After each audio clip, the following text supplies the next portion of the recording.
हमारे साथ जुड़े रहने के लिए हमारे YouTube चैनल को सब्सक्राइब करें, साथ ही बेल आइकन को दबाएं। नेटवर्क न्यूज की खबरें सबसे पहले देखने के लिए। नमस्कार, नेटवर्क न्यूज में आप सभी का स्वागत है। मैं हूं आपके साथ सपना दुबे। ईवीएम यानी इलेक्ट्रॉनिक वोटिंग मशीन, एक ऐसी मशीन जो राजनेताओं की किस्मत यूं कैद कर लेती है। एक ऐसी मशीन जिसे अधिकार है कि वो जनता के वोटों को कैद करे, ताकि जनता का प्रतिनिधि कौन होगा इस निर्णय पर पहुंचा जा सके। लोकसभा चुनाव में 21 विपक्षी दलों ने पहले 3 चरणों के मतदान के दौरान सामने आए ईवीएम में गड़बड़ी के मामले का हवाला देते हुए 50% वीवीपैट पर्चियां गिनने के लिए पुनर्विचार याचिका दाखिल की। दरअसल इसी तरह की कई शिकायतें साल 2014 से लेकर अब तक कई विधानसभा चुनावों और अब लोकसभा चुनावों में भी की जा चुकी है। चुनावी प्रक्रिया को चुनौतीपूर्ण बना देने वाली ये शिकायतें और इन शिकायतों में चुनावी प्रक्रिया पर अविश्वसनीयता जताना बार बार ईवीएम को सवालों के घेरे में लाकर रख देता है। इस जटिल चुनावी प्रक्रिया की विश्वसनीयता इसी से तय हो पाएगी कि चुनाव के लिए डाले गए मतों की गिनती की प्रक्रिया कितनी पुख्ता है। भारत के चुनावी इतिहास पर गौर करें तो ईवीएम मशीनों के इस्तेमाल से पहले देश भर में अलग अलग स्तरों पर होने वाले चुनाव, मतदान केंद्रों पर हमले, मत पेटियों में मत भरने जैसी घटनाएं होने के मामले सामने आते रहे हैं। राजनीतिक पार्टियों के लिए काम करने वाले असामाजिक तत्व पर ऐसे हमले करने का आरोप लगता रहा है। आज हम ईवीएम के बारे में बात करने जा रहे हैं, या यूं कहें कि आज हम ईवीएम को जानने की भरपूर कोशिश करेंगे। लेकिन जहां तक ईवीएम के इतिहास की बात है तो ईवीएम को साल 1980 में एम.बी. हनीफा ने बनाया था।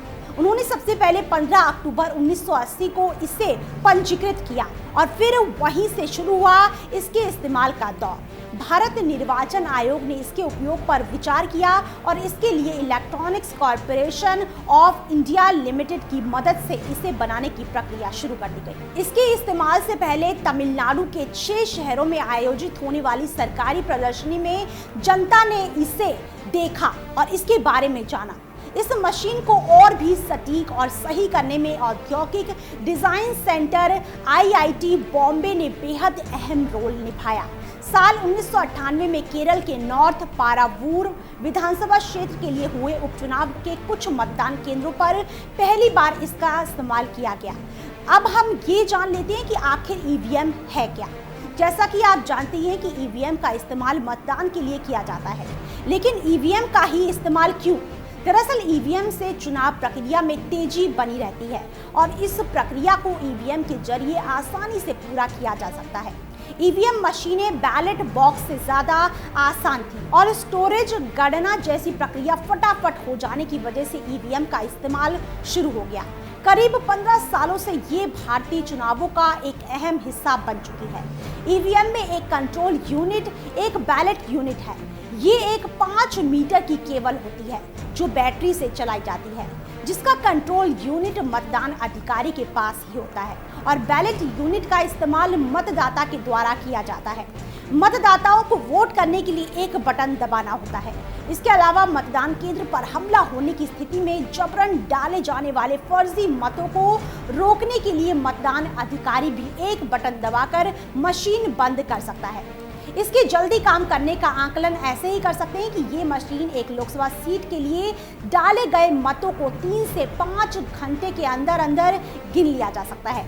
वहीं बैलेट पेपर के दौर में इसी काम में 40 घंटे तक लग जाते थे। इस मशीन का एक बड़ा फायदा ये भी है कि ये फर्जी मतों को अलग कर देती है, जिससे ऐसे वोटों को गिनने में लगने वाले समय की भी बचत हो जाती है।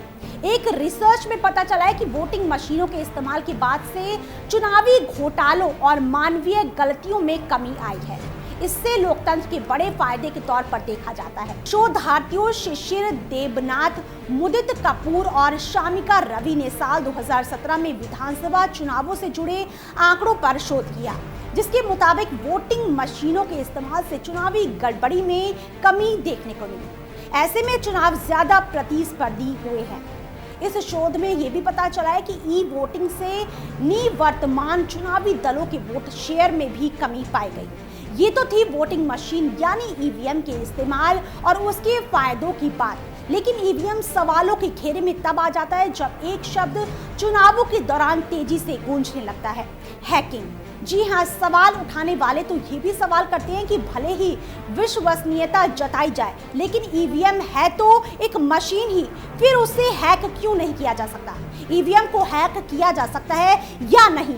अब हम इस बड़े सवाल के जवाब को खोजने की कोशिश करते हैं। वैसे तो चुनाव आयोग अक्सर ही इस बात के दावे करता है कि ईवीएम को हैक नहीं किया जा सकता, लेकिन चुनावी मौसम आते ही इन मशीनों के हैक होने की आशंकाएं भी उफान पर पहुंच जाती हैं। हैकिंग को प्रमाणित करने के लिए 8 साल पहले अमेरिका की मिशिगन यूनिवर्सिटी से जुड़े वैज्ञानिकों ने एक डिवाइस को मशीन से कनेक्ट कर दिखाया कि मोबाइल से संदेश भेजकर मशीन के नतीजे बदले जा सकते हैं। वो बात अलग है कि भारतीय संस्थाओं ने इस दावे को सिरे से खारिज कर दिया और कहा कि मशीन से छेड़छाड़ तो क्या, ऐसा करने के लिए मशीन हासिल करना ही मुश्किल है। वहीं मैसाचुसेट्स इंस्टीट्यूट ऑफ टेक्नोलॉजी से जुड़े विशेषज्ञ धीरज सिन्हा का मानना है कि लाखों वोटिंग मशीनों को हैक करने के लिए काफी धन और मशीन निर्माता और चुनाव कराने वाली संस्था के शामिल होने की जरूरत पड़ेगी।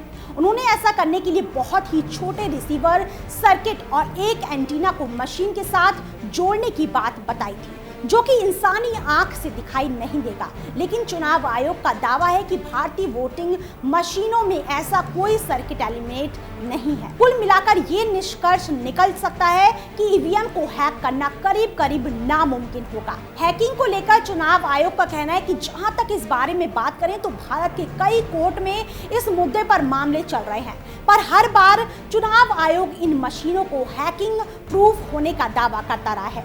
भारत में बनी इन मशीनों की खासियत ये भी है कि ये उन इलाकों में भी चल सकती हैं जहां बिजली उपलब्ध नहीं होती है, क्योंकि ये मशीनें बैटरी से चलाई जाती हैं। इन मशीनों के सॉफ्टवेयर का निर्माण एक सरकारी कंपनी से संबद्ध डिजाइनर्स ने किया था।